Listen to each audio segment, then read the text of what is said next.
안녕하십니까. 오늘 아침에는 예언의 시대소망 629페이지에서 632페이지까지를 읽어 드리겠습니다. 하나님께서는 당신의 종들을 통하여 유대 백성들에게 회개할 수 있는 마지막 기회를 주셨다. 하나님께서는 당신의 증인들이 체포되고 신문받으며 옥에 갇히는 경우들을 통하여 당신 자신을 나타내셨다. 그러나 재판관들은 그들에게 사형을 선고하였다. 그들은 세상에 감당할 수 없는 사람들이었다. 그들을 죽임으로 유대인들은 하나님의 아들을 또다시 십자가에 못 박았다. 그와 같이 다시 이 일은 반복될 것이다. 당국자들은 종교의 자유를 제한하는 법률들을 만들 것이다. 그들은 하나님만이 가지신 권리를 횡령할 것이다. 그들은 하나님께서만 지배하실 수 있는 양심을 강제할 수 있다고 생각할 것이다. 지금 막 그들은 착수하고 있으며 저희가 더 이상 전진할 수 없는 경계선에 도착할 때까지 계속적으로 이 일을 전진시킬 것이다. 하나님께서는 계명을 지키는 당신의 충성스러운 백성을 위하여 개입하실 것이다. 박해가 일어날 경우에는 언제든지 그것을 목격하는 자들은 그리스도를 위하여 서느냐 혹은 그분을 반대하느냐를 결정한다. 부당하게 정죄당하는 자들에 대하여 동정심을 나타내는 자들은 그리스도에 대한 그들의 애착심을 나타내는 것이다. 다른 사람들은 진리의 원칙이 저희 행동을 직접 부당하다고 손을 긋기 때문에 기분이 상한다. 한때 그들이 옹호하던 신앙을 배반하고 비틀거리며 쓰러지는 자들이 많다. 시련의 때에 배교하는 자들은 저희 자신의 안전을 얻기 위하여 거짓 증언을 하고 저희 형제들을 배반할 것이다. 그리스도께서는 빛을 거절하는 자들의 몰인정하고 잔인한 행동을 보고 우리들이 놀라지 않도록 이 일을 우리에게 경고하셨다. 그리스도께서는 제자들에게 다가올 예루살렘의 멸망의 징조를 보여주시면서 그들에게 피하는 방법을 가르쳐 주셨다. 너희가 예루살렘이 군대들에게 에워싸이는 것을 보거든 그 멸망이 가까운 줄을 알라. 그때에 유대에 있는 자들은 산으로 도망할지며 성내에 있는 자들은 나갈지며 초원에 있는 자들은 그리로 들어가지 말지어다. 이 날들은 기록된 모든 것을 이루는 형벌의 날인. 이 경고는 40년 후 예루살렘이 멸망당할 때에 유의하도록 주어진 바 된 것이다. 그리스도인들은 경고에 순종하였으며 그리스도인이 아닌 자들은 도성이 함락될 때에 함께 멸망하였다. 너희의 도망하는 일이 겨울이나 안식일에 되지 않도록 기도하라고 그리스도께서 말씀하셨다. 안식일을 제정하신 그리스도는 안식일을 폐지하지 않으셨으며 이것을 십자가에 못 박지도 않으셨다. 안식일은 예수님의 죽으심으로 폐지되거나 무효가 되도록 제정되지 않았다. 예수께서 십자가에 못 박히신 지 40년 후에도 안식일은 여전히 신성한 것으로 간주되었다. 40년 동안 제자들은 그들의 도망하는 일이 안식일에 되지 않도록 기도해야 할 것이었다. 그리스도께서는 신속히 예루살렘의 멸망으로부터 그보다 더 큰 사건, 이 세상 역사의 사슬의 마지막 꼬리인 위엄과 영광으로 오시는 하나님의 아들의 재림으로 옮기셨다. 이 두 사건 사이에 긴 흑암의 세기들, 즉 그분의 교회를 피와 눈물과 고통으로 특징 지은 세기들이 그리스도의 눈앞에 전개되었다. 그 당시 제자들은 이 장면들을 바라보고 견딜 수 없었을 것이므로 예수께서는 한 짤막한 말씀으로 그 장면을 지나치셨다. 예수께서는 그때에 큰 환난이 있겠습니다. 창세로부터 지금까지 이런 환난이 없었고 후에도 없으리라. 그 날들을 감화하지 아니할 것이면 모든 육체가 구원을 얻지 못할 것이나 그러나 택하신 자들을 위하여 그 날을 감할 것이라고 말씀하셨다. 1000년 이상 계속될 미증유의 박해가 그리스도를 따르는 자들에게 이를 것이었다. 수천만 명의 예수의 충실한 증인들이 죽임을 당할 것이었다.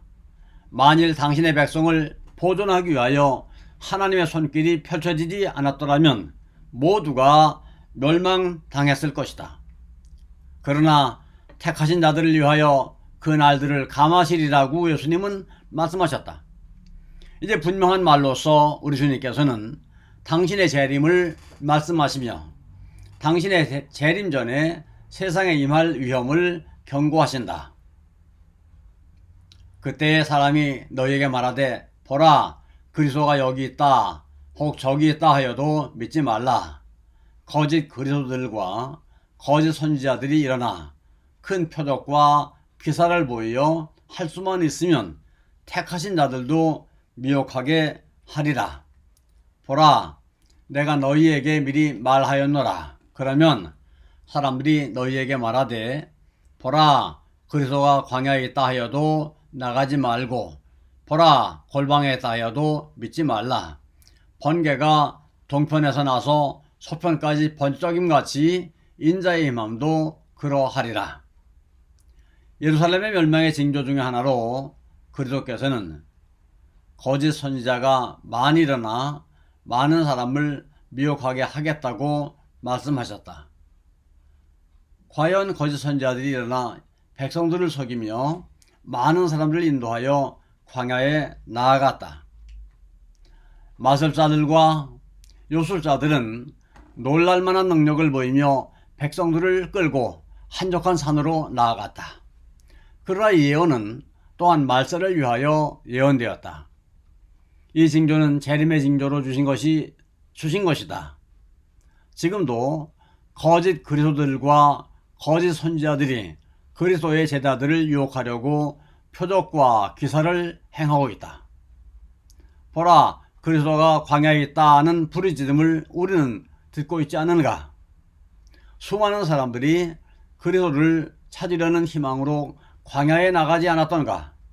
그리고 수많은 사람들이 모인 곳에서 죽은 영혼들과 교제한다고 공언하는 자들이 보라 그리스도가 골방에 있다고 부르짖는 소리를 지금 듣고 있지 않는가?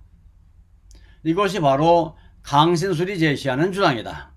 그러나 그리스도께서는 어떻게 말씀하셨는가? 믿지 말라. 번개가 동편에서 나서 서편까지 번쩍임과 같이 인자의 임함도 그러하리라. 구주께서는 당신의 재림의 징조들을 주실 뿐만 아니라 그 징조들 가운데 첫째 징조가 나타날 시간을 정하셨다. 그날 환난 후에 즉시 해가 어두워지며 달이 빛을 내지 아니하며 별들이 하늘에서 떨어지며 하늘의 권능들이 흔들리리라. 그때에 인자의 징조가 하늘에서 보이겠고 그때에 땅의 모든 족속들이 통곡하며 그들이 인자가 구름을 타고 능력과 큰 영광으로 오는 것을 보리라. 저가 큰 나팔소리와 함께 천사들을 보내리니 저희가 그 택하신 자들을 하늘 이 끝에서 저 끝까지 사방에서 모으리라. 법왕권의 큰 박해 끝에 해가 어두워지며 달이 빛을 내지 아니하리라고 그리스도께서는 선언하셨다. 그 다음에는 별들이 하늘에서 떨어질 것이다. 예수께서는 무화과 나무의 비유를 배우라. 그 가지가 연하여지고 잎사귀를 내면 여름이 가까운 줄을 아나니 이와 같이 너희도 이 모든 일을 보거든 인자가 가까이 곧 문 앞에 이른 줄 알라고 말씀하신다. 그리스도께서는 당신의 재림에 관한 징조를 주셨다. 그분이 가까이 문 앞에 이를 때를 우리가 알 수 있다고 그분은 선언하신다. 징조들을 보는 자들에게 그분은 이 세대가 지나가기 전에 이 일이 다 이루리라고 말씀하신다. 이 징조들은 나타났다. 이제 우리는 주의 재림이 박두했다는 사실을 확실히 안다. 예수께서는 천지는 없어지겠으나 내 말은 없어지지 아니하리라고 말씀하신다. 그리스도께서는 구름을 타고 큰 영광으로 오신다. 수많은 빛나는 천사들이 그분을 수용할 것이다. 그분은 죽은 자들을 일으키시고 살아있는 성도들을 변화시켜 영광에서 영광에 이르가시려고 오실 것이다. 그분은 당신을 사랑하고 당신의 계명을 지킨 자들을 높이시고 그들을 당신께로 데려가시려고 오실 것이다. 그분은 그들을 잊지도 않으셨고 당신의 약속도 잊지 않고 계신다. 가족이란 고리가 다시 연결될 것이다. 우리는 우리의 죽은 자를 볼 때에 하나님의 나팔 소리가 나고 죽은 자들이 썩지 아니할 것으로 다시 살고 우리도 변화하는 부활의 아침에 대하여 생각할 것이다. 조금 후에 우리는 아름답게 단장한 왕을 볼 것이다. 조금 후에 그분은 우리 눈에서 모든 눈물을 씻어 주실 것이다. 조금 후에 그분은 그 영광 앞에 흠이 없이 즐거움으로 우리를 서게 하실 것이다. 그런 거로 예수께서는 당신의 재림의 징조를 주실 때에 이런 일이 되기를 시작하거든 일어나 머리를 들라 너희 구속이 가까웠느니라고 말씀하셨다. 아멘. 아멘. 감사합니다. 오늘 아침에는 여기까지를 읽어드렸습니다.